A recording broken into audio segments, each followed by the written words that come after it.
Today I'd like to talk to you a bit about piano setup and accessories. These are the things I've found really useful and essential in some aspects of teaching. Whether you're teaching really young students or adult learners, hopefully you'll have some good information in here and some links. So let's get to it. As many of you know already, I teach students of all ages, but I specialize in being able to start children really young, like 4 to 4.5 years young. Here are some snapshots of my little ones in action. Cute, huh? Oh, they're having a good time. So in order to do this well at a really young age, it's going to be imperative that you and the parents invest in the proper equipment to create the best posture possible. I'd like to say gone are the days when students are seen, dangling their legs underneath the bench during recitals. Although it may appear adorable when the kids' feet don't touch, this is actually causing quite a bit of insecurity in their playing mechanism, and it will negatively affect their sound and ability to express themselves at the instrument. It could also set them up for tension issues as they try to compensate for the lack of stability. If you don't believe me, take one of those swinging pendulums, the ones we've all seen, and place it on an uneven surface. Imagine how that would affect the swinging. Now imagine the pendulums or the balls are the student's arms. Would the swinging motion be even if it's on an uneven surface? I used to have a teacher at the Liszt Academy say the root of our sound starts in our feet. If we feel grounded and secure, then our sound will be grounded and secure. This is so true. I mean, when you think about yourself in your own playing.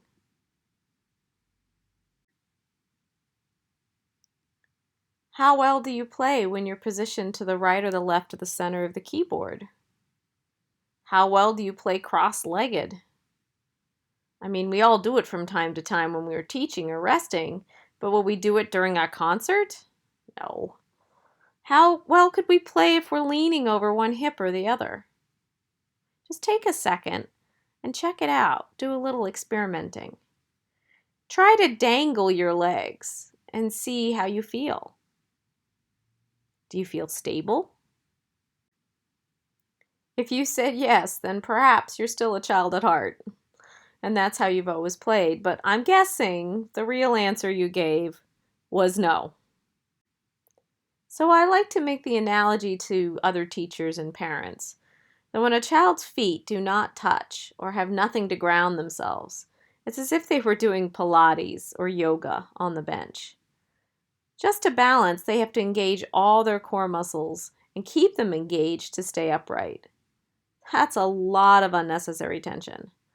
And if they don't engage these muscles, then they tend to slump because ultimately they get tired trying to do everything you're asking them to do while they're balancing. I know having a footstool seems like an obvious solution, but I'm amazed at how many kids still play this way. Take this student. Obviously, she just kind of plunked down in a mall somewhere and decided she was going to play some piano. And it's cold, obviously, wherever she is. She's got her hoodie and cap on. But look at the posture.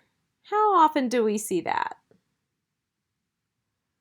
Just as an experiment, next time you're at a recital, count how many times a student actually adjusts the bench and how they're seated before they actually start playing.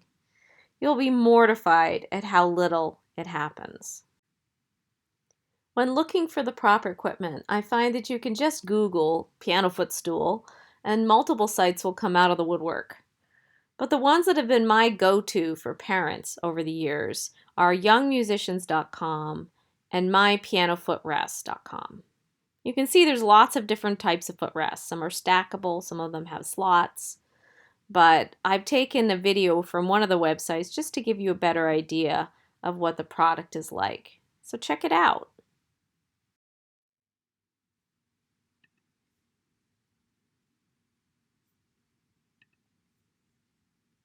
My piano footrest is an easy-to-use product that will help your child reach their full potential as a pianist. Our footrest is strong and stable, with an adjustable shelf designed to grow with your child throughout their musical experience. Our product was designed using 3D design software with years of input from students and teachers nationwide.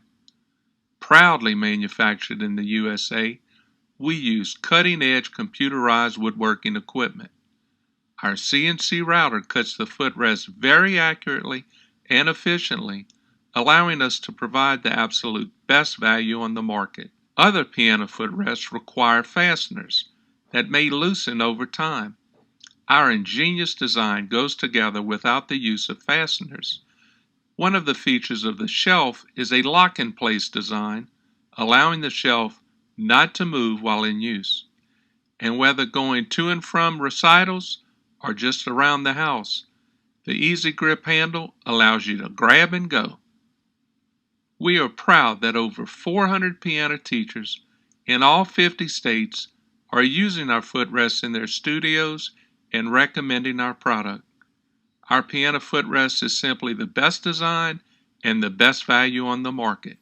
Order yours today. If you're interested in one that actually has a pedal extender, the best one that I've found out there that is relatively inexpensive is at cpsimports.com. You can tell it's got a large enough base for the feet and all 3 pedals. That's really important because when they're not pedaling, you want their feet to be able to sit flat on the mechanism. It's also very easy for them to depress those pedals. If the mechanism is clunky inside, or it's not lining up, or their heel is falling off the back edge of the platform, then it's not doing what it's supposed to do, and it's useless. So it's really important you get a good one. Likewise, with a young student, height also comes into play, because most benches will be too low. In this case, the easiest solution is to add a cushion underneath the student. What I will tell you in regards to cushions that most manufacturers won't is that although you do want them to be somewhat comfortable to sit upon, what's most important is that they are firm and they don't sag. That is why I always recommend that parents buy a set of cushions. Most sets come with one thin and one thick cushion, which can be stacked and adjusted as the student grows. I'll also warn you that parents try to come up with all kinds of alternatives that are inappropriate. Don't fall for it. It's really important that you insist that they get the proper equipment and use the proper equipment every time they practice. Granted, if they have equipment at home that actually works and you've seen it work and they've taken a picture of it, then great, they might save themselves a little bit of money. But honestly, cushions only run about $25 a pair, and it's worth it to set them up correctly. Essentially, you want all these items to just become part of the piano bench. If they're working correctly, the student won't even be aware that they're there, and that's what you want. If either of them are not functioning correctly, it's going to be a distraction for the student. So I'd say the most important thing that we can do is to really communicate to the parent why they need this equipment, and then make sure to follow up with them. How often do we not follow up? I actually have them take a photo of the child at the piano now before lessons begin. That way I have a chance to catch and correct things from the beginning and clarify what wasn't clear. The parents will also take note of how important the subject is because of how long you spend talking about it. One excellent thing that's come out of teaching remotely is we've been able to see weekly what's happening at home. What is the setup? And we've been able to help the students make changes in real time as they grow. This has been a real eye-opening experience and a silver lining to that aspect of teaching. Here's a couple examples of proper setup. You can see the student is high enough, far enough away from the piano, feet are flat. It's never going to be completely perfect when they're really little, but we try to get as close as we can. If anything, the forearms can be slanted downward a little bit like you see here.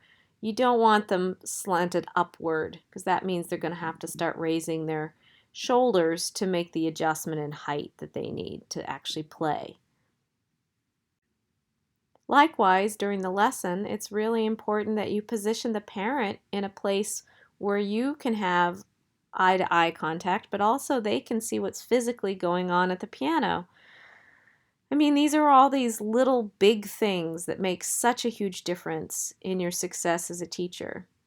I even sometimes do mini lessons with the parents at the end of the lesson and move this footstool and let them sit and see what it feels like. It's amazing when they have this experience because then they know what was difficult and what wasn't, and they can therefore help their child even better when they're practicing at home. You might say, well, it's an extra added expense for the parents, and they already have to invest in the proper instrument, the books, the lessons. But come on now, let's get real. I doubt the students or the parents would thank you for the tendinitis or the carpal tunnel or back or neck injuries that come from playing and sitting incorrectly. Anyone who's gone through any of these afflictions would tell you that it's a long road back to recovery. And so sad when it could have been avoided by setting up good habits from the beginning. Speaking of that, what happens later? After we've been playing for a while? We all know the habits we fall into that, create back and neck and arm tension. Some of these things are internal and some of them are external. Externally, my first advice is to do what we've been talking about. Set up the posture correctly from the beginning. It sounds easier said than done, right? Make sure you're taking breaks. Secondly, avoid over practicing. We all do it from time to time, and we really shouldn't. We have to know the signs and symptoms of fatigue, both mentally and physically, and stop when we become aware of them. Not a few minutes after we become aware of them, right when we become aware of them. I know this is something that's really hard to do, especially when a deadline is approaching. But we really need to take care of ourselves. We are like mini athletes. We're just doing it at the piano. And no event is worth permanent injury. Just to play that piece, that's silly. Also, something that's external is the position of your music stand and light. Most of our bad habits, as you know, stem from straining to read music and from practicing in the wrong position too long. So making sure you have adequate lighting, like a light that sits on the piano with an arm that kind of can bend over where you place the music, that's the best. There are some floor lamps that do okay, but a light on the piano is really the best. 3 other things that you might be able to consider. Are you sitting too close? Have you made adjustments over time? Does your bench back up against a wall, trapping you?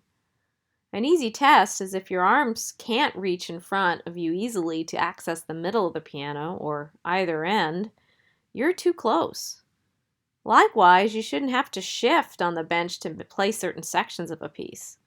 Students are guilty of this all the time. And rarely are they seated, too far away. They're usually always too close when you think about it. Another thing is, can you enlarge the music? Nowadays with technology, we can make the music any size we want. Or can you adjust the music stand? These are all external things that we have control over, so we should be cognizant of how they're affecting our ability to practice and play. Here's a website that has a product that I've found particularly helpful for adult learners, as well as young students. It can be found at grandstandforpiano.com. You can also email her at d.nielsen@gmail.com and tell her I sent you. It's a really great invention that could be a real game changer for anyone already suffering from eyesight, back, and neck issues. You can see that the stand is over the other stand as she's reading. here's a picture of John Williams conducting the orchestra and a little article written on Grandstand. And now you can see it as a view from the piano into the orchestra. So it's used both professionally and also for teaching, which I think is great. But don't take my word for it. Check out this video.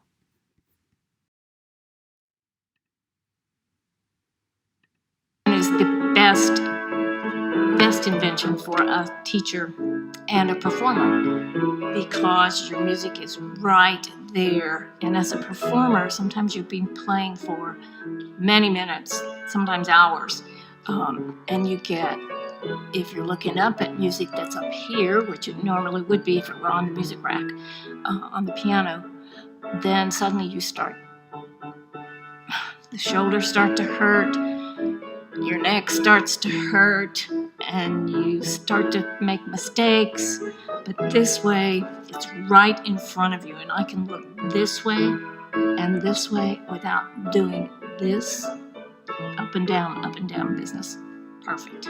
I especially recommend it to my younger students, so that if they're short, and I'm short, but my students are many of the time shorter than I am, they don't have to look up, and they can look straight ahead, and they can also see their hands are here. They can see the keys without doing this up and down, up and down. Yeah, it's perfect for teaching, perfect for performing. Love it.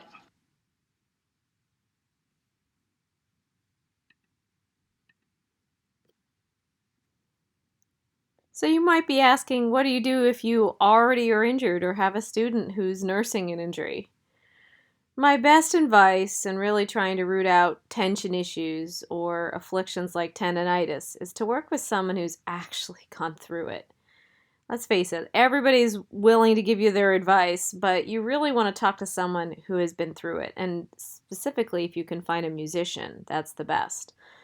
Piano is a repetitive motion activity, so it's prone to repetitive motion injuries. The simple fact is that most pianists will face something like it at some point in their career, if they play long enough. So it's not a matter of if, but when.